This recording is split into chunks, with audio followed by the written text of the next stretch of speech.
Hello my dear friend, बाळांनो, welcome या great लेक्चरमध्ये, ग्रेट सेशनमध्ये तुमचं परत एकदा स्वागत आहे. लास्ट लेक्चरमध्ये आपण सेलचा गॉल्गी कॉम्प्लेक्स हा ऑर्गॅनेल स्टडी केला. गॉल्गी कॉम्प्लेक्सचं स्ट्रक्चर कशा प्रकारचं आहे, त्याचबरोबर गॉल्गी कॉम्प्लेक्सचं फंक्शन काय आहे, हे सगळं काही आपण डिटेलमध्ये शिकले आहे बाळांनो. आणि हे व्हिडिओ लेक्चर जर तुमचं मिस झालं असेल तर ते प्लेलिस्टमध्ये आहेच, प्लेलिस्ट जाऊन तुम्ही जरूर बघा. तर आजच्या या व्हिडिओ लेक्चरमध्ये आपल्याला सेलचा आणखीनही काही इम्पॉर्टंट पार्ट शिकायचा आहे, सेलचा आणखीन एक इम्पॉर्टंट ऑर्गॅनेलचा स्टडी करायचा आहे, किंवा सेलच्या आणखीनही एक इम्पॉर्टंट कंपोनंटचा स्टडी करायचा आहे. आणि तो सेलचा कंपोनंट किंवा तो सेलचा ऑर्गॅनेल्स आहे लायझोझोम्स, किंवा या लायझोझोमला सुसाइड बॅग्स पण म्हटलं जातं, त्याचबरोबर याला स्कॅव्हेंजर्स ऑफ सेल सुद्धा म्हटलं जातं. अशा वेगळ्या वेगळ्या नावांनी हा लायझोझोम ओळखला जातो. लायझोझोमची आपल्या बॉडीमध्ये खूप सारे फंक्शन आहे. आपल्या सेलमध्ये या लायझोझोमला खूप सारे वेगळे फंक्शन परफॉर्म करावं लागतात, खूप सारे कामं याला वेगळे आपल्या सेलमध्ये करावे लागतात. त्यामुळे लायझोझोमवर खूप सारे बाळांनो क्वेश्चन विचारले जातात. तशी तर खूप सारी मोठी थ्योरी आपल्या या बुकमध्ये दिलेली आहे लायझोझोमबद्दल. पण ही थ्योरी जर तुम्ही ही वाचली तर तुमच्या लवकर लक्षात येणार नाही लायझोझोमचं स्ट्रक्चर काय, लायझोझोमचे फंक्शन काय आहे. पण हा व्हिडिओ लेक्चर जर तुम्ही बघितला, चांगलं मन लावून जर बघितला, तर हा लायझोझोम तुम्हाला खूप इझी वाटेल बाळांनो. आणि चांगल्या तऱ्हेनं जर समजून घेतला तर प्रत्येक क्वेश्चन याच्यावरचा तुम्ही सॉल्व्ह करू शकणार. तो सीईटीचा असो किंवा नीटचा क्वेश्चन असो. तर आपल्याला ह्या लायझोझोमचा स्टडी जो आहे काही पॉईंटच्या मदतीनं करायचा आहे. जसं आतापर्यंत आपण शिकलो, आपण जेवढे काही सेलचे ऑर्गॅनेलचा स्टडी केला तो काही पॉईंटच्या मदतीनं केलेला आहे ना. जसं की आपण लायझोझोमचा सगळ्यात आधी ऑक्युरन्स बघणार, लायझोझोम आपल्याला कुठे सापडते, त्यानंतर लायझोझोमची डिस्कवरी कोणी केली, त्याचबरोबर लायझोझोमचा ओरिजिन, स्ट्रक्चर, याचे टाईप्स किती आहेत, आणि लास्टला मग आपण फंक्शन्स काय लायझोझोमचं हे समजून घेऊ. तशा या पॉईंटच्या मदतीनं आपल्याला या लायझोझोमचा स्टडी करायचा आहे, बरोबर. त्यामुळे काय होईल की आपल्याला हे समजण्याला, आपल्याला अंडरस्टँड व्हायला हे सगळं काही स्ट्रक्चर इझी जाईल, बरोबर. तर आता सगळ्यात आधी बघा की लायझोझोमचा ऑक्युरन्स काय आहे, म्हणजे कुठे सापडते हे लायझोझोम्स, बरोबर. तर आता बघा की लायझोझोम जे आहे प्रेझेंट इन ऑल युकॅरियोटिक सेल्स, जेवढ्या काही युकॅरियोटिक सेल्स असतील, म्हणजे माझ्यामधल्या, तुमच्यामधल्या, सगळ्या प्लॅन्टमधल्या, सगळ्या ॲनिमलमधल्या, सगळ्यांचे युकॅरियोटिक ज्या सेल आहे, म्हणजे प्रोकॅरियोटिक जर स्ट्रक्चर सोडलं, प्रोकॅरियोटिक सेल सोडल्या, तर सगळ्या युकॅरियोटिक सेलमध्ये आपल्याला लायझोझोम्स बघायला भेटतात. लायझोझोम हे स्ट्रक्चर बघायला भेटते. त्याला एक्सेप्शन पण आहे बाळांनो. कोणतं एक्सेप्शन आहे, तर ज्या आरबीसीज आहेत त्या आरबीसीजमध्ये लायझोझोम प्रेझेंट नसतात. म्हणजे आपल्या बॉडीच्या प्रत्येक सेलमध्ये लायझोझोम आहेत. लक्षात आलं का तुमच्या? आपल्या बॉडीच्या प्रत्येक सेलमध्ये लायझोझोम्स आहेत, पण आपल्या ज्या आरबीसीज आहेत, आपल्या ज्या रेड ब्लड सेल्स आहेत, किंवा आपल्या ज्या रेड ब्लड कार्पसल्स आहेत, त्यांच्यामध्ये लायझोझोम्स नाहीत. तसंही आपण बघितलं की आपल्या ज्या आरबीसी ज्या आहेत त्या बिलकुल खाली असतात. त्या आपल्या आरबीसीमध्ये ना न्यूक्लियस पण नाही. लक्षात ठेवा, आपल्या ज्या आरबीसी आहेत त्याच्यामध्ये न्यूक्लियस नाही, आपल्या आरबीसीमध्ये इंडोप्लाझमिक रेटिक्युलम नाही, आपल्या आरबीसीमध्ये गॉल्गी कॉम्प्लेक्स नाही, लायझोझोम नाही, बिलकुल आपली आरबीसी खाली आहे. फार कमी स्ट्रक्चर ते आपल्या आरबीसीमध्ये बघायला भेटते. तर लक्षात ठेवा, आपल्या हे जे लायझोझोम्स आहे आपल्या बॉडीच्या प्रत्येक सेलमध्ये आहे, आपल्या आरबीसी सोडल्या तर. ठीक आहे, लक्षात आलं एक्सेप्शन. तर ऑक्युरन्स बघितलं आपण की आरबीसी आपल्या जे लायझोझोम्स आहे हे कुठे सापडतात. तर त्यानंतर आता लायझोझोमची डिस्कवरी कोणी केली बाळांनो, डिस्कवरी कोणी केली हे इम्पॉर्टंट टॉपिक आहे. याच्यावर क्वेश्चन सुद्धा विचारले जातात. बघा की हा जो लायझोझोम्स आहे याची डिस्कवरी एका बेल्जियम सायंटिस्टने केली. तो होता बेल्जियम या देशाचा सायंटिस्ट, आणि त्याचं नाव होतं क्रिश्चियन डी डुवे. काय नाव होतं त्याचं? Christian D डुवे. 1955 मध्ये त्यांनी लायझोझोमची डिस्कवरी केली. लायझोझोमला शोधून काढणारा सायंटिस्ट होता क्रिश्चियन डी डुवे. त्यांनी 1955 मध्ये लायझोझोम शोधून काढलं, आणि म्हणून याच्या या डिस्कवरीसाठी, याच्या या शोधासाठी क्रिश्चियन डी डुवेला नोबेल प्राइज पण दिलं गेलं. 1974 मध्ये 1974 मध्ये क्रिश्चियन डी डुवेला लायझोझोम शोधून काढलं म्हणून नोबेल प्राइज पण भेटलं. क्रिश्चियन डुवेने आणखीन एक सेलचं स्ट्रक्चर शोधून काढलं, ते होतं पेरोक्सिझोम. तर पेरोक्सिझोम आणि लायझोझोम या दोन्ही सेलच्या पार्टची, सेल ऑर्गॅनेलची डिस्कवरी क्रिश्चियन डी डुवे या सायंटिस्टने केली होती. लक्षात आलं का? तर इम्पॉर्टंट नाव आहे, लक्षात ठेवा. इम्पॉर्टंट सायंटिस्ट आहे, नोबेल प्राइज भेटलेला आहे, काही साधा सुद्धा सायंटिस्ट नाही. 1955 यांनी याची डिस्कवरी केली. मग त्यानंतर बघा, हा जो नोविकॉफ नावाचा जो सायंटिस्ट आहे बाळा, 1956 मध्ये नोविकॉफनी इलेक्ट्रॉन मायक्रोस्कोपमध्ये लायझोझोमची स्टडी केली. इलेक्ट्रॉन मायक्रोस्कोपमध्ये यांनी शोधून काढलं की लायझोझोमचं स्ट्रक्चर कशा प्रकारचं आहे, लायझोझोमचं बिहेवियर कसं आहे, लायझोझोमचे टाईप्स कसे आहे, हे सगळं काही या नोविकॉफ या सायंटिस्टनी डिस्कवर केलं.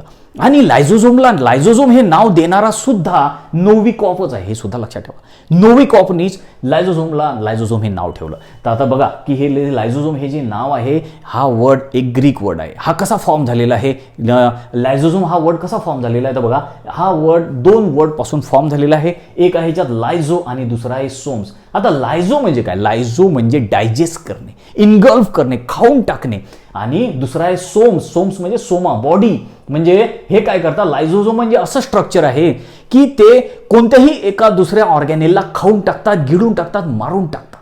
तर असं जे स्ट्रक्चर आहे जे दुसऱ्याला खाऊन टाकते, दुसऱ्याला गिळून टाकते, त्याला लायझोझोम म्हणून ओळखले जाते. लक्षात आलं का? हे नाव देण्याचं रिझन काय, तर लायझोझोम कसं नाव पडलं, तर हे नाव कसं पडलं ते समजून घ्या. हे नाव कोणी दिलं ते सुद्धा समजून घ्या. त्यानंतर या लायझोझोमला आणखीन एक नाव आहे, ते नाव आहे सुसाईड बॅग. सुसाईड बॅग का बरं म्हटलं जातं या लायझोझोमला? हे लायझोझोम काय करते बाळांनो, बऱ्याचदा हे दुसऱ्या पार्टिकलला, फूड पार्टिकलला खाऊन तर टाकते, गिळून तर टाकते, त्याचं डायजेशन तर करतेच, बरोबर. आता हे समजा फॉर एक्झाम्पल ही आपली सेल आहे आणि या सेलमध्ये तुम्हाला दिसते की हे न्यूक्लियस आहे, हे सेलचे बाकीचे अदर पार्ट तुम्हाला दिसतात. हे आहे एंडोप्लाझमिक रेटिक्युलम, हे आहे गॉल्गी कॉम्प्लेक्स आणि हे आहेत लायझोझोम्स, बरोबर. हे आहे लायझोझोम्स. लायझोझोम सेलमध्ये भरपूर असतात. असं नाही की सेलमध्ये एकच लायझोझोम आहे, 2च लायझोझोम आहे. सेलमध्ये भरपूर सारे लायझोझोम्स असतात. आता हे लायझोझोम काय करतात, तर हे या सेलच्या बाकीच्या पार्टलाही खाऊ शकतात, मारू शकतात, गिळून टाकू शकतात. किंवा कधी कधी हे लायझोझोम काय करतात, ही सेल जर डॅमेज झाली असेल, बघा काय काय केलं लायझोझोमनी, हे लायझोझोम या सेलमध्ये येणारे फूड पार्टिकल खाऊन तर टाकतात, फूड पार्टिकलचं डायजेशन तर करतात. सोबतच हे लायझोझोम या सेलचे जे पार्ट आहेत किंवा या सेलमध्ये जर एक्स्ट्राचे काही ऑर्गॅनेल जर तयार झाले असेल, तर त्या एक्स्ट्राच्या ऑर्गॅनेलला किंवा या सेलच्या पार्टला हे लायझोझोम खाऊन टाकतात, गिळून टाकतात, नष्ट करून टाकतात. लक्षात आलं का तुमच्या? किंवा मग कधी कधी काय करतात हे लायझोझोम, ही सेल जर डॅमेज झाली असेल, ही सेल जर डॅमेज झाली, ही सेल जर ओल्ड झाली, ही जर सेल म्हातारी झाली, तर या पूर्ण सेललाच हे लायझोझोम नष्ट करून टाकतात, डिस्ट्रॉय करून टाकतात. लक्षात ठेवा. आणि यालाच म्हणूनच याच्या अशा टाईपच्या नेचरला म्हणतात सुसाईड बॅग म्हणून पण ओळखल्या जातात. ह्या बॅग सारख्या आहे, या थैली सारख्या आहे. हे लायझोझोम कसे आहे, असे बॅग सारखे आहे, थैली सारखे आहे, म्हणून यांना सुसाईड बॅग म्हणतात. का बरं सुसाईड बॅग म्हणतात? ह्या बॉम्ब सारख्या आहे. जसा बॉम्ब कसा पूर्ण याला फोडू शकतो, तसे ह्या काय करतात, या सेलला पूर्णच्या पूर्ण सेलला फोडून टाकू शकतात, या सेलला नष्ट करू शकतात, म्हणून याला सुसाईड बॅग असं म्हणतात. आणि जेव्हा सेल म्हातारी होते, सेल जुनी होते किंवा सेल जेव्हा डॅमेज होऊन जाते, तेव्हा हे लायझोझोम या पूर्ण सेलला नष्ट करून टाकतात. आणि त्याला एक नाव सुद्धा पाडवणं, एक इंटरेस्टिंग लक्षात ठेवा, एक एक्स्ट्राचं नॉलेज म्हणून लक्षात ठेवा. त्याला प्रोग्रॅम सेल डेथ असं नाव आहे. काय म्हणतात त्याला? Program cell death. मी नोट करून देतो तुम्हाला, आपल्या बुकमध्ये नाही आहे, पण एक्स्ट्राचं नॉलेज म्हणून लक्षात ठेवा. इंटरेस्टिंग आहे बाळांनो. कॅन्सरच्या ट्रीटमेंटमध्ये ही कामात येणारी ही टेक्निक आहे. काय म्हणतात त्याला स्ट्रक्चर, त्या याला प्रोसेसला प्रोग्रॅम सेल डेथ. तर या लायझोझोमनी काय केलं की या पूर्ण सेललाच नष्ट करून टाकलं आणि ही सेल नष्ट झाली. मग त्याच्या टाईपच्या या सेलच्या मरण्याला, या सेलच्या डेथला म्हटलं प्रोग्रॅम सेल डेथ. तसं याचं हे फंक्शन आहे इम्पॉर्टंट, म्हणून तर याला सुसाईड बॅग म्हणून ओळखलं जाते. नष्ट करून टाकते हे सेलमध्ये जे काय असेल, सेलच्या पार्टला नष्ट करू शकते किंवा पूर्ण सेललाच नष्ट करू शकते हे लायझोझोम. त्याचबरोबर या लायझोझोमला आणखीन एक नाव आहे स्कॅव्हेंजर्स ऑफ सेल. स्कॅव्हेंजर म्हणजे काय, की जे स्वच्छता ठेवणारे आहेत, पूर्ण सेलला स्वच्छ करतात. सेलला स्वच्छ कसे करतात म्हणजे बघा, आता या सेलचे एखादा पार्ट जर खराब झाला, तर या पार्टला हे लायझोझोम काय करतात, नष्ट करून टाकतात. फॉर एक्झाम्पल हा आहे एंडोप्लाझमिक रेटिक्युलम. एंडोप्लाझमिक रेटिक्युलम जर खराब झाला, हे लायझोझोम काय करतील, एंडोप्लाझमिक रेटिक्युलमला गिळून टाकतील, नष्ट करून टाकतील. त्याचबरोबर या आपल्या सेलमध्ये जर एखादा बॅक्टेरिया, व्हायरस वगैरे गेला, तर त्या बॅक्टेरिया व्हायरसला पण हे खाऊ शकतात, या बॅक्टेरिया व्हायरसला पण गिळू शकतात. किंवा आपल्या या सेलमध्ये एखादे एक्स्ट्रा पार्ट जर तयार झाले, सेलचे एखादे एक्स्ट्रा ऑर्गन जर तयार झाले या सेलमध्ये, ज्याची गरज नाही या सेलला समजा, बरोबर, तर अशा एक्स्ट्राच्या ऑर्गनला हे लायझोझोम नष्ट करू शकतात. म्हणजे काय करतात ॲक्च्युअलमध्ये हे लायझोझोम या सेलची सफाई करतात, या सेलला क्लीन ठेवतात. या सेल ज्या गोष्टीची या सेलला गरज नाही ते सगळे या सेलमधून ते काढून टाकतात. म्हणून अशा या फंक्शनला म्हटलं जातं स्कॅव्हेंजर्स ऑफ दी सेल्स. तशा तऱ्हेने हे लायझोझोम्स आहे बाळांनो. तर आता आपण जेवढं काही लायझोझोमचं डिस्क्रिप्शन बघितलं असेल, तुमच्या लक्षात आलं असेल की लायझोझोमचं किती इम्पॉर्टन्स आहे आपल्या बॉडीमध्ये, आपल्या या सेलमध्ये. आता नेक्स्ट पॉईंट समजून घेऊ आणि तो म्हणजे याचा ओरिजिन काय आहे, याचं स्ट्रक्चर कसं आहे आणि याचा फॉर्म किंवा याचे टाइप्स काय काय हे सगळं काही स्टेप बाय स्टेप करून समजून घेऊ. सगळ्यात आधी तर याचं ओरिजिन काय आहे समजून. तर हे लायझोझोम जे आहे बाळांनो हे सेलमध्येच असतात. जसं आपण काढलेलं आहे इथे या डायग्राममध्ये मी तुम्हाला सांगणार आहे कसं हे तयार होतात. तर आपल्या लायझोझोम या सेलमध्ये तर असतात, पण या सेलमध्ये तयार कसे होतात, ते सेलमध्ये येतात कुठून. तर हे जे लायझोझोम्स आहेत बाळांनो हे या इंडोप्लाझ्मिक रेटिक्युलम पासून आणि या गॉल्गी कॉम्प्लेक्स पासून तयार होणारं हे स्ट्रक्चर आहे. कुठं कोणापासून तयार होते लक्षात ठेवा की लायझोझोम जे आहे इंडोप्लाझ्मिक रेटिक्युलम आणि गॉल्गी कॉम्प्लेक्स पासून तयार होतात. कसे तयार होतात ते सुद्धा मी तुम्हाला सांगतो. जसं आपण काही लास्ट लेक्चरमध्ये बघितलं होतं इंडोप्लाझमिक रेटिक्युलम काय करतात की काही प्रोटीन्स तयार करतात, काही लिपिड्स तयार करतात आणि मग हे जे प्रोटीन्स वगैरे आहेत किंवा हे जे एन्झाईम्स वगैरे आहेत जे इंडोप्लाझमिक रेटिक्युलमने तयार केले हे प्रोटीन्स या गॉल्गी कॉम्प्लेक्सकडे जातात आणि गॉल्गी कॉम्प्लेक्स काय करते त्या प्रोटीनला मॉडिफाय करते, त्या प्रोटीनला ॲक्टिव्ह करायचं काम हे गॉल्गी कॉम्प्लेक्स करतात आणि मग असे ॲक्टिव्ह झालेले प्रोटीन मॉडिफाय झालेले जे प्रोटीन्स आहे या गॉल्गी कॉम्प्लेक्सच्या हे जे ट्रान्सफेस आहे म्हणजे याची जी मागची साईट आहे त्या मागच्या साईटमधून ते प्रोटीन्स बाहेर पडतात. तर त्याच्यातलेच काही जे प्रोटीन्स आहेत त्यांना आपण लायझोझोम्स असं म्हणतो. तर लक्षात आलं का लायझोझोम्स कोणापासून तयार झाले. तर लायझोझोम जे आहे या गॉल्गी कॉम्प्लेक्स आणि या इंडोप्लाझमिक रेटिक्युलम पासूनच तयार झालेले आहेत. लक्षात आलं. आता त्यानंतर हे जे लायझोझोम्स आहे बाळांनो याचं स्ट्रक्चर कशा प्रकारचं आहे. तर हे जे लायझोझोम्स आहेत आपल्याला अशा या व्हेसिकल्समध्ये बघायला भेटतात. काय तर बघा इथे मी काढलेला आहे हा एक लायझोझोम आहे, हा लायझोझोम आहे. सेलमध्ये बरेचसे लायझोझोम्स असतात बरोबर. तर आता हा एक लायझोझोम, हा लायझोझोम कसा आहे तर फॉर एक्झाम्पल हा एक लायझोझोम काढलेला आहे मी आणि या लायझोझोमच्या आतमध्ये असतात एन्झाईम. काय असतात लायझोझोमच्या आतमध्ये एन्झाईम्स असतात. खूप साऱ्या प्रकारचे एन्झाईम्स या लायझोझोममध्ये प्रेझेंट आहेत आणि या लायझोझोमची ही आहे मेम्ब्रेन, ही सिंगल मेम्ब्रेन आहे बरोबर. एकाच मेम्ब्रेनपासून लायझोझोम बनलेला आहे. जर हा लायझोझोम असेल तर याच्या आजूबाजूला ही एक सिंगल मेम्ब्रेन आहे. हा लायझोझोम आहे तर याच्या आजूबाजूला पण ही एक सिंगल मेम्ब्रेन आहे. तर हा आहे आपला लायझोझोम, त्याच्या आजूबाजूला ही अशी एक सिंगल मेम्ब्रेन आणि त्या लायझोझोम अशा जे दिसणारं स्ट्रक्चर आहे आपण त्याला ॲक्च्युली काय म्हटलं व्हेसिकल म्हटलं होतं बरोबर. व्हेसिकल म्हणजे काय अशी एक थैली अशी छोटीशी अशी जी बॅग असते पाऊच असते त्याला आपण व्हेसिकल असं म्हणतो. तर लायझोझोम काय आहेत असे व्हेसिकल सारखे दिसणार आहे, असे राऊंडेड असं दिसणारं स्ट्रक्चर आहे आणि त्याच्या आजूबाजूला अशी एक तुम्हाला मेम्ब्रेन दिसेल. आणि या लायझोझोमच्या आतमध्ये काय बाळांनो या लायझोझोमच्या आतमध्ये आहेत एन्झाईम्स, खूप सारे एन्झाईम्स. आणि एन्झाईम म्हणजेच काय असतात प्रोटीन्स असतात. All enzymes are proteins. हे नेहमी लक्षात ठेवा. जेव्हा जेव्हा एन्झाईम्स हा वर्ड तुम्ही ऐकणार तेव्हा समजून चालायचं की सगळे आपल्या बॉडीमधले एन्झाईम हे प्रोटीन्स आहेत. लक्षात आलं का. तर आता या आपल्या या लायझोझोम्समध्ये काय आहे या लायझोझोम्समध्ये एन्झाईम्स आहेत 60 पेक्षाही जास्त वेगळ्या प्रकारचे एन्झाईम म्हणजे प्रोटीन्स किंवा एन्झाईम आपल्या या लायझोझोममध्ये आहेत. 60 पेक्षाही जास्त एन्झाईम्स आहेत आणि हे सगळे एन्झाईम आपल्या या सेलमध्ये खूप इम्पॉर्टंट रोल प्ले करतात. आपल्या बॉडीमध्ये हे खूप इम्पॉर्टंट रोल प्ले करत असतात. तशा तऱ्हेनं हा जो लायझोझोम आहे हा कसा तयार झाला हे आपण बघितलं बरोबर. आता याचं जे स्ट्रक्चर आहे बाळांनो ते स्ट्रक्चर काही फिक्स नाही आहे. इथे आपण नोट सुद्धा करून दिलं लायझोझोम्स आर पॉलिमॉर्फिक इन नेचर. लायझोझोमचं जे नेचर आहे ते पॉलिमॉर्फिक आहे. पॉलिमॉर्फिक म्हणजे काय की पॉली म्हणजे काय अनेक खूप सारे आणि मॉर्फिक म्हणजे काय वेगळ्या वेगळ्या फॉर्ममध्ये वेगळ्या स्ट्रक्चरमध्ये प्रेझेंट असलेले आहे. तुम्हाला लायझोझोम जनरली असा गोल गोल दिसेल पण असं जरुरी नाही की लायझोझोम गोलच असला पाहिजे. लायझोझोम वेगळ्या वेगळ्या फॉर्ममध्ये वेगळ्या वेगळ्या स्ट्रक्चरमध्ये प्रेझेंट असते. म्हणूनच लायझोझोमला म्हटलं जातं पॉलिमॉर्फिक नेचर. त्याचं नेचर कसं आहे पॉलिमॉर्फिक आहे. त्याचं नेचर त्याचं जे स्ट्रक्चर आहे असं फिक्स नाही बरोबर. कधी कधी तो असा दिसेल कधी तो चपटा दिसेल. पण आपल्या बुकमध्ये याची आता एक डायग्राम दिलेली आहे ती डायग्राम बघू आपण. ती डायग्राम तुम्ही व्यवस्थित तऱ्हेनं ऑब्झर्व करा म्हणजे याच्या स्ट्रक्चरचा तुम्हाला व्यवस्थित आयडिया येऊन जाईल आणि तो कसा तयार होते ते या दुसऱ्या डायग्राममध्ये दिलेलं आहे. ती दुसरी डायग्राम सुद्धा तुम्ही ऑब्झर्व करा. जसं वरती तुम्हाला दिलेलं आहे बघा ही लायझोझोमची डायग्राम आहे. ती ग्रीन कलरमध्ये आतमध्ये काय ते सगळे एन्झाईम वगैरे दिसतात आपल्याला. लायझोझोमचे एन्झाईम कॉम्प्लेक्स म्हटलं त्याला आहे ना. आणि हे लायझोझोमची तुम्हाला मेम्ब्रेन दिसतील. सिंगल वॉल मेम्ब्रेन ही लायझोझोमची आणि हे लायझोझोमचं स्ट्रक्चर आहे. खालची जी डायग्राम आहे ती डायग्राम आहे ती आपल्याला सांगते की लायझोझोम्स कसे तयार झालेले आहेत आणि लायझोझोमचं काय फंक्शन आहे लायझोझोम सेलमध्ये काय करतात ती सांगणारी ही खालची एक डायग्राम आहे. तर ते सगळं आपण समजून घेऊ. तर आता लक्षात आलं तुमच्या लायझोझोम कसा तयार झालेला आहे कोणापासून तयार झालेला आहे. इंडोप्लाझमिक रेटिक्युलम जे आहेत त्यांनी प्रोटीन तयार केले. हे प्रोटीन गेले या गॉल्गी कॉम्प्लेक्सकडे. गॉल्गी कॉम्प्लेक्सनी काय केलं त्या प्रोटीनला मॉडिफाय केलं आणि त्याचे लायझोझोम तयार केले. काही प्रोटीन तयार केले आणि काही लायझोझोम तयार झाले. तर आता हे लायझोझोम जे आहेत हे पॉलिमॉर्फिक फेजमध्ये आहेत. पॉलिमॉर्फिक नेचरचे ते आहेत. लक्षात आलं. आता आपण तर याचं हे ओरिजिन जे आहे हे समजून घेतलं स्ट्रक्चरही समजून घेतलं आपण. त्यानंतर आणखीन एक गोष्ट लक्षात ठेवा बाळांनो, की आपला हा जो लायझोझोम आहे, या लायझोझोमचं जे नेचर आहे ते ॲसिडिक आहे. लक्षात ठेवा, लायझोझोमचं नेचर कसं आहे, ॲसिडिक आहे. ॲसिडिक आहे लायझोझोमचं नेचर. याच्या आतमध्ये जे एन्झाईम्स आहेत, भरपूर सारे एन्झाईम्स आहेत ना, 60 पेक्षाही जास्त एन्झाईम्स आपल्या या लायझोझोममध्ये सापडतात, ज्याच्यामुळे आपलं जेवण वगैरे पचते.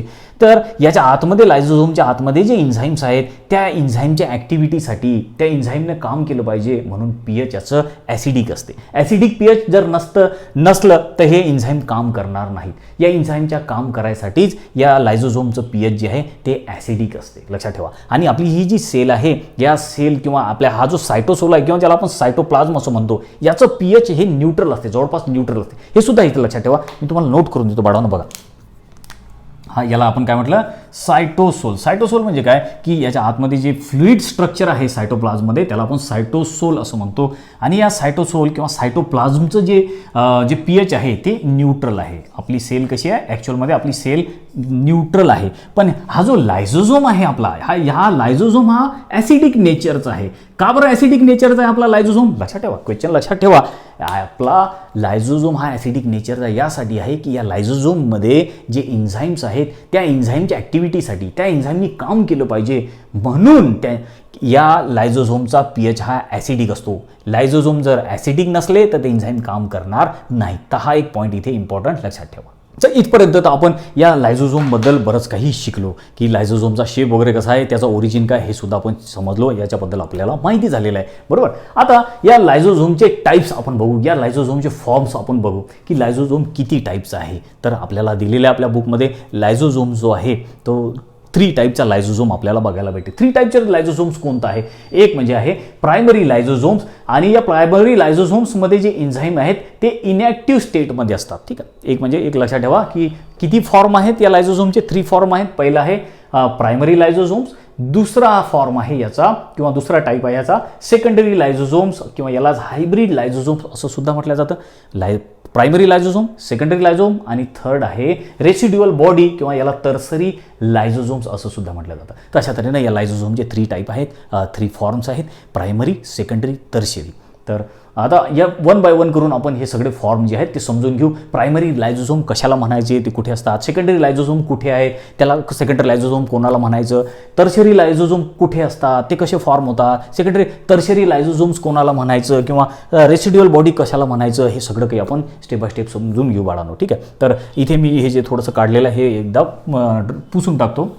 तर आपला फर्स्ट जो टाईप आहे लायझोझोमचा तो आहे प्रायमरी लायझोझोम्स. हे प्रायमरी लायझोझोम्स कसे असतात, कुठे तयार होतात, हे सगळं काही आपण स्टेप बाय स्टेप समजून घेऊ बाळांनो. तर बघा, हे आपलं हे जे पूर्ण स्ट्रक्चर आहे याला आपण सेल म्हणून कन्सिडर करू. हे आपल्या सेलचं न्यूक्लियस, बरोबर. हे आहे सेलचे एंडोप्लाझ्मिक रेटिक्युलम आणि हे आहेत गॉल्गी कॉम्प्लेक्स. तर हे गॉल्गी कॉम्प्लेक्समधूनच हे लायझोझोम तयार होत असतात, हे आपण शिकलेलं आहे बाळांनो. तर हा जो गॉल्गी कॉम्प्लेक्स आहे, या गॉल्गी कॉम्प्लेक्सची ही जी मागची साईड आहे, ज्याला आपण ट्रान्सफेस असं म्हटलं किंवा मॅच्युरिंग साईट असं म्हटलं, या मॅच्युरिंग साईटमधून किंवा ट्रान्सफेसमधूनच लायझोझोम्स तयार होत असतात. आता हे जे नुकतेच तयार झालेले या गॉल्गी कॉम्प्लेक्समधून नुकतेच बाहेर पडलेले, नुकतेच तयार झालेले जे लायझोझोम्स आहेत, त्या लायझोझोमला प्रायमरी लायझोझोम्स असं म्हटलं जातं. लक्षात आलं का? प्रायमरी लायझोझोम कोणते आहेत, जे नुकतेच तयार झाले, गॉल्गी कॉम्प्लेक्समधून नुकतेच बाहेर पडले, नुकतेच तयार झालेले आहेत, त्यांना प्रायमरी लायझोझोम्स असं म्हटलं जातं. आणि आणखीन या प्रायमरी लायझोझोमचं मेन फीचर काय, इम्पॉर्टन्स काय याचं, की या लायझोझोममध्ये जे एन्झाईम्स आहेत, सगळ्याच लायझोझोममध्ये एन्झाईम्स असतात हे आपल्याला माहिती आहे, पण हे जे प्रायमरी लायझोझोम आहे याच्यामध्ये जे एन्झाईम्स आहेत ते सध्या इनॅक्टिव्ह आहेत, ते सध्या कामाचे नाही आहेत, ते मग नंतर ते कामात पडतील, नंतर ते ॲक्टिव्ह होतील. पण जो आपला प्रायमरी लायझोझोम आहे त्याच्या आतमध्ये जे एन्झाईम आहेत त्यांना ते इनॅक्टिव्ह स्टेटमध्ये आहेत, ते सध्या इनॅक्टिव्ह आहेत, ते नंतर ॲक्टिव्ह होतात. ते कसे ॲक्टिव्ह होतात ते मी तुम्हाला सांगतो. तर आता हे फर्स्ट पॉईंट लक्षात आलं तुमच्या, की प्रायमरी लायझोझोम कशाला म्हणायचं. तर आता बघा की सेकंडरी लायझोझोम कसे आहेत. सेकंडरी लायझोझोम हे किंवा यालाच म्हटलं जातं हायब्रिड लायझोझोम्स. हे हायब्रिड लायझोझोम किंवा सेकंडरी लायझोझोम्स हे कुठे आहेत, हे कसे तयार होतात ते समजून घेऊ बाळांनो. तर आता हा जो आपला प्रायमरी लायझोझोम होता, बरोबर, आता फॉर एक्झाम्पल हे आहेत आपले प्रायमरी लायझोझोम्स. आता हे प्रायमरी लायझोझोम तयार झाले या गॉल्गी कॉम्प्लेक्समधून आणि मग आता या सेलमध्ये आहेत हे प्रायमरी लायझोझोम्स आणि याची साईज थोडीशी छोटी आहे प्रायमरी लायझोझोमची. आता काय होते की आपण जे काही जेवण वगैरे करतो, जे काही फूड पार्टिकल आपण घेतो म्हणजे कार्बोहायड्रेट, प्रोटीन्स असतील, लिपिड्स असतील किंवा न्यूक्लिक ॲसिड्स असतील, हे जे आपण काही खातो हे सगळे सेलमध्ये जातात शेवटी, बरोबर. तर आता आपला फॉर एक्झाम्पल हा आपला आहे फूड पार्टिकल. काय आहे हे? आहे फूड पार्टिकल. आपल्या बुकमध्ये सुद्धा दिलेलं आहे वाढवणं. बुकमध्ये तुम्ही डायग्राम बघून घ्या व्यवस्थित. त्या बुकमध्ये सुद्धा दिलेलं आहे बघा तुम्ही. हे काय झालं की ही डायग्राम व्यवस्थित ऑब्झर्व करा. बघा काय दिलेलं आहे की ही आपली सेल तुम्हाला दिसते, खालची डायग्राम बघा व्यवस्थित. ही सेल आहे, या सेलची ही आहे प्लाझ्मा मेम्ब्रेन. आणि फूड बघा, आता फूड बाहेर, तो अन्नाचा कण जो आहे फूड पार्टिकल तो आतमध्ये गेला, सेलमध्ये गेला आहे ना. आता फॉर एक्झाम्पल हा आहे ही आपली सेल, ह्या सेलचा ही आहे मेम्ब्रेन, प्लाझ्मा मेम्ब्रेन म्हटलं. हा आहे आपला फूड, हे आहे फूड पार्टिकल. हे कार्बोहायड्रेट, फॅट, प्रोटीन जे काय असेल ते असेल समजा, ठीक आहे. हे आहे फूड. मग हळूहळू हे फूड जे आहे हे सेलच्या आतमध्ये चाललं जाते, सेलच्या आतमध्ये. कारण आपण जे काही खाल्लं ते सगळं शेवटी सेलच्या आतमध्येच जाते. मग हा फूड पार्टिकल शेवटी जो आहे सेलच्या आतमध्ये जाते आणि त्या प्रोसेसला फॅगोसायटोसिस असं म्हटलं जातं. लक्षात ठेवा, फॅगोसायटोसिस आपल्या या डायग्राममध्ये पण दिलेलं आहे. काय म्हटलं त्या प्रोसेसला? फॅगोसायटोसिस. नोट करून देतो इथे बाळांनो. काय म्हटलं? फॅगोसायटोसिस. आता हा जो आपला अन्नाचा कण आहे किंवा हे जे याला काय म्हटलं जातं बाळांनो, ते सुद्धा लक्षात ठेवा, मॅक्रो मॉलिक्युल्स असं म्हटलं जातं किंवा बायो मॉलिक्युल्स आपण त्याला म्हणतो. कार्बोहायड्रेट, फॅट, प्रोटीन वगैरे जे आहेत मॅक्रो मॉलिक्युल्स किंवा त्यांना आपण बायो मॉलिक्युल्स असं म्हणतो. हे आहेत मायक्रो मॉलिक्युल्स, बायो मॉलिक्युल्स किंवा आपलं जे फूड आहे ते. आता हळूहळू हे सेलमध्ये गेलं आणि त्या प्रोसेसला काय म्हटलं? सेलच्या आतमध्ये जाण्याच्या प्रोसेसला फॅगोसायटोसिस. किंवा सेलमध्ये जर आतमध्ये एखादं काही गेलं तर आपण एंडोसायटोसिस असं सुद्धा म्हणतो. हा सुद्धा वर्ड लक्षात ठेवा, एंडोसायटोसिस. इंडो म्हणजे आत आणि सायटोसिस म्हणजे सेल. आणि सेलच्या आत घेणे म्हणजे इंडोसायटोसिस. सेलमधून काही असलेलं ते बाहेर फेकणे म्हणजे त्याला म्हटलं जातं एक्झोसायटोसिस. हा सुद्धा वर्ड लक्षात ठेवा. एक्झो म्हणजे बाहेर आणि सायटोसिस म्हणजे सेल.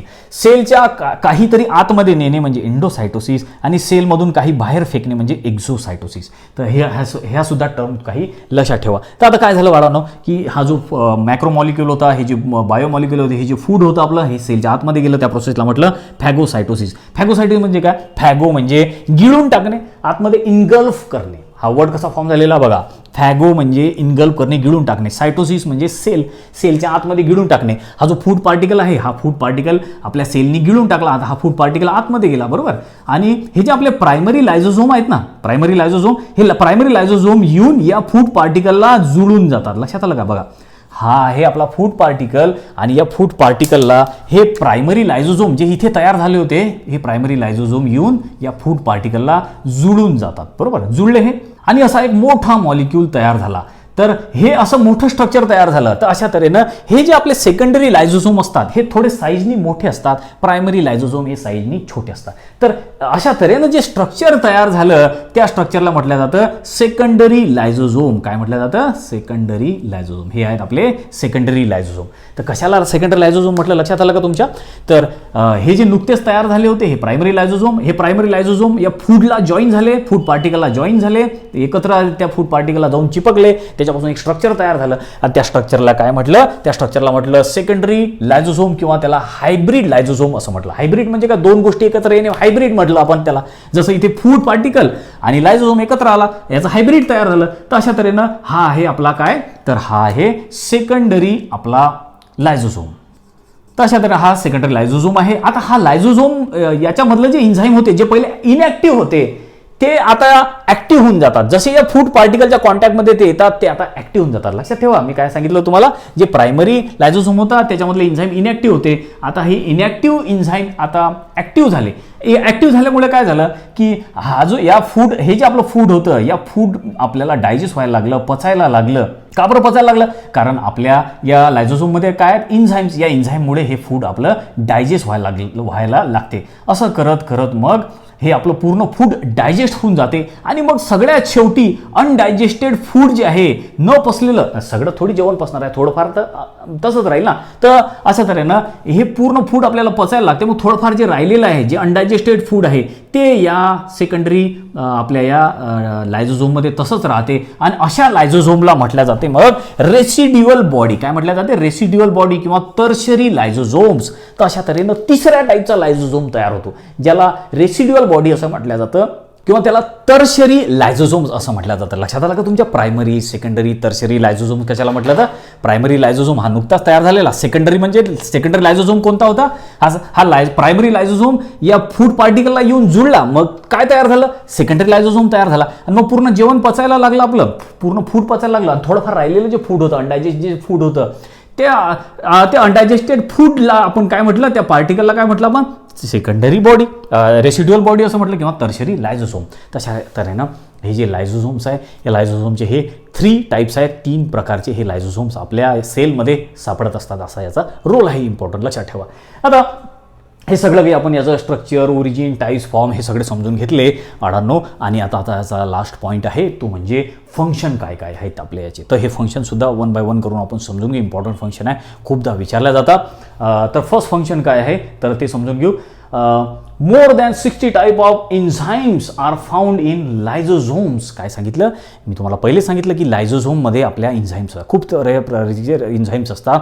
आतापर्यंत 60 पेक्षाही जास्त एन्झाईम्स लायझोझोममध्ये सापडल्या गेलेल्या आहेत, डिस्कवरी झालेली आहे. सायंटिस्ट लोकांनी किती एन्झाईम्स शोधून काढले लायझोझोममध्ये? 60 पेक्षाही जास्त. आणि ते लायझोझोम्स काय करतात? ते एन्झाईम्स काय करतात? लायझोझोममध्ये जे एन्झाईम्स असतात त्यांचं काम काय आहे? तर त्यांचं काम आहे break down of macro molecules into micro molecules. जे मोठे फूड पार्टिकल्स आहेत त्या मोठ्या फूड पार्टिकलला स्मॉल फूड पार्टिकलमध्ये कन्वर्ट करून टाकणे. जसा कार्बोहायड्रेट खाल्ला असेल तर त्या कार्बोहायड्रेटला ग्लुकोजमध्ये कन्वर्ट करणे. जर प्रोटीन खाल्ले असतील प्रोटीनला अॅमिनो ॲसिडमध्ये कन्वर्ट करणे. हे सगळं काम कोणाचं आहे? हे सगळं एन्झाईम्स आहे. आणि हे एन्झाईम कुठे असतात? हे एन्झाईम्स असतात आपल्या या लायझोझोम्समध्ये. लक्षात आलं का? लायझोझोमचं फर्स्ट फंक्शन काय आहे तर त्यानंतर हे जे आपले लायझोझोम आहे याच्या आतमध्ये जे एन्झाईम्स आहेत त्यांच्या ॲक्टिव्हिटीसाठी काय लागते? ॲसिडिक नेचर असं लागते, बरोबर. आणि म्हणूनच या आपल्या एन्झाईम्सला हायड्रोलायटिक एन्झाईम्स असं म्हटलं जातं किंवा हायड्रोलेजेस असं म्हटलं जातं, ज्याचं नेचर कसं आहे? ॲसिडिक असं नेचर आहे. हायड्रोलायटिक एन्झाईम म्हणजे कोणते एन्झाईम्स? लायझोझोममध्ये एन्झाईम्स असतात पण ते हायड्रोलायटिक आहे. हायड्रोलायटिक म्हणजे काय? हायड्रो म्हणजे वॉटर आणि लायटिक म्हणजे काय? ब्रेक. आता हे फूड पार्टिकलला ब्रेक करतात. हे एन्झाईम जे आहेत हे ब्रेक डाऊन करतात. ब्रेक डाऊन ऑफ मॅक्रो मॉलिक्युलला ब्रेक डाऊन करतात. पण त्याच्यासाठी यांना वॉटरची आवश्यकता आहे. कशाची आवश्यकता आहे?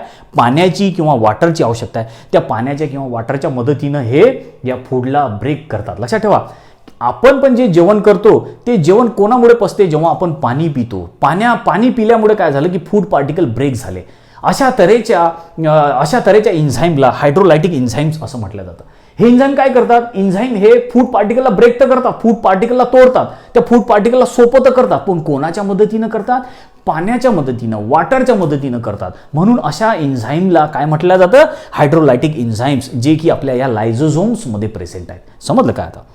किंवा आपण त्याला हायड्रोलेजेस असं पण म्हणतो. ठीक आहे, तर हे आणखीन याचं एक फंक्शन होतं, हे लक्षात ठेवा. त्यानंतर पुढचं फंक्शन काय आहे? लायझोझोम शो ऑटोफॅजी किंवा यालाच म्हटलं जातं ऑटोफॅगोसिस किंवा याच्याच नेचरला सुसाईड बॅग म्हणून ओळखलं जातं. हे सगळं काय आहे हे तुम्हाला सांगून ठेवतो. लायझोझोम काय करतात? ऑटोफॅजी शो करतात किंवा ऑटोफॅजी किंवा फॅगोसिस शो करतात. ऑटोफॅगोसिस किंवा ऑटोफॅजी म्हणजे काय की हे जे लायझोझोम्स आहेत या फूड पार्टिकलला तर गिळून टाकलंच, लायझोझोमनी खर्तमुक्त करून टाकलं. सोबत हे लायझोझोम कधी कधी काय करतात? या सेलमधले जे सेल ऑर्गॅनेल्स असतील, जुने जे ओल्ड झालेले सेल ऑर्गॅनेल्स आहेत, सेलचे पार्ट आहेत, त्याला हा लायझोझोम गिळून टाकतो, नष्ट करून टाकतो, है ना. मी तुम्हाला आधी पण सांगितलेलं आहे.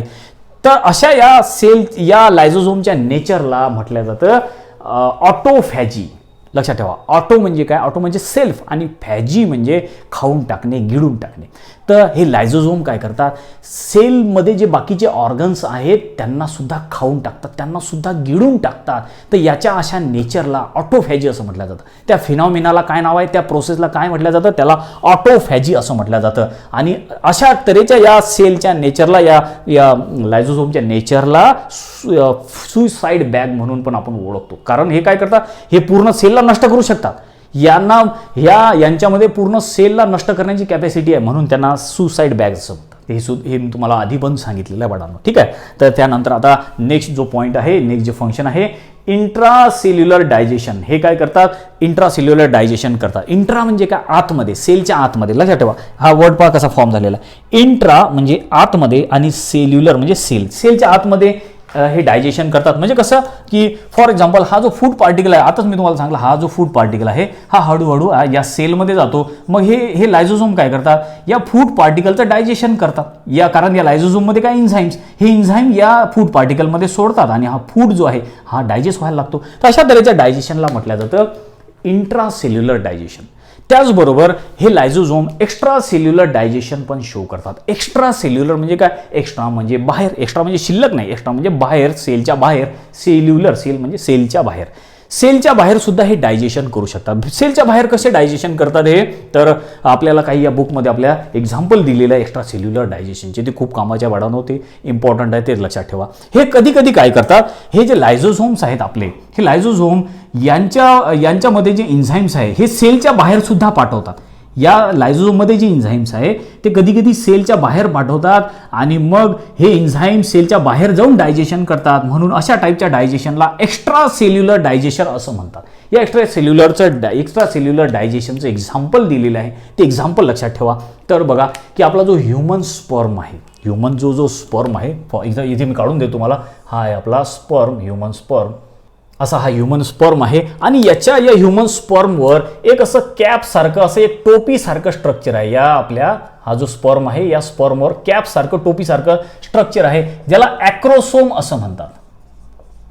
काय म्हणतात त्याला, ॲक्रोसोम. हे कॅप सारखं स्ट्रक्चर ॲक्रोसोम. हे ॲक्रोसोम म्हणजेच काय आहे, लायझोझोम्स आहेत. लायझोझोम सारखेच आहेत हे ॲक्रोसोम्स. जसे लायझोझोममध्ये एन्झाईम्स आहेत तसे या ॲक्रोझोममध्ये सुद्धा एन्झाईम्स असतात. या ॲक्रोझोममध्ये कोणते एन्झाईम आहेत, तर याच्यामध्ये एन्झाईम आहे हायलोरोनिडेज. नाव लक्षात ठेवा, पुढे 12वी मध्ये गेल्यानंतर तुम्ही ह्युमन रिप्रोडक्शन नावाचं चॅप्टर आहे, त्या ह्युमन रिप्रोडक्शनमध्ये हे परत एकदा तुम्हाला येणार आहे. हे सगळं काही तुम्हाला स्पर्मची डायग्राम येणार आहे, स्पर्मची माहिती येणार आहे, हे ॲक्रोझोम काय आहे ते सुद्धा येणार आहे. त्याचबरोबर हे जे मी तुम्हाला एन्झाईमचं नाव लिहून देणार ते एन्झाईम सुद्धा परत रिपीट होणार आहे 12 मध्ये. म्हणून आताच चांगल्या तऱ्हेने लक्षात ठेवा, आपल्या बुकमध्ये सध्याही दिलेलं आहे काय, हायलोरोनिडेज. तर हे जे हायलोरोनिडेज एन्झाईम आहे हे कुठे आहे, तर आपला जो स्पर्म आहे या स्पर्मच्या वर हे कॅप सारखं जे स्ट्रक्चर आहे ॲक्रोसोम, हे ॲक्रोसोम हे लायझोझोम सारखंच आहे, बरोबर. आता या ॲक्रोसोमच्या आतमध्ये हायलोरोनिडेज नावाचं एक एन्झाईम आहे. हे एन्झाईम जे आहे फर्टिलायझेशनमध्ये हेल्प करते. कसं करते फर्टिलायझेशन हेल्पमध्ये, हा जो स्पर्म आहे, हा स्पर्म जो आहे हा एगला जाऊन भेटेल. हे आहे एग, फिमेलचं एग. या एगला हा स्पर्म जाऊन भेटेल आणि या स्पर्मला आतमध्ये जायसाठी हे जी या ओहमची किंवा या एगची जी भिंत आहे, ही जी याची वाल आहे, ही वाल तोडावी लागेल. ते ही वाल तोडल्यानंतरच मग हा स्पर्म या सेलच्या आतमध्ये घुसू शकतो किंवा या एगच्या किंवा ओहमच्या आतमध्ये घुसू शकतो. मग ही वाल तोडायला या स्पर्मला हे जे एन्झाईम आहे हायलोरोनिडेज नावाचं, हे हायलोरोनिडेज नावाचं एन्झाईम याला मदत करते आणि हे एन्झाईम जेव्हा या वालवर पडेल तेव्हा ही वाल जी आहे ही तुटेल लागेल आणि मग या स्पर्ममधलं जे न्यूक्लियस आहे मग या एगमध्ये येणार हे न्यूक्लियस. तर अशा तऱ्हेनं फर्टिलायझेशनमध्ये हे मदत करते हायलोरोनिडेज.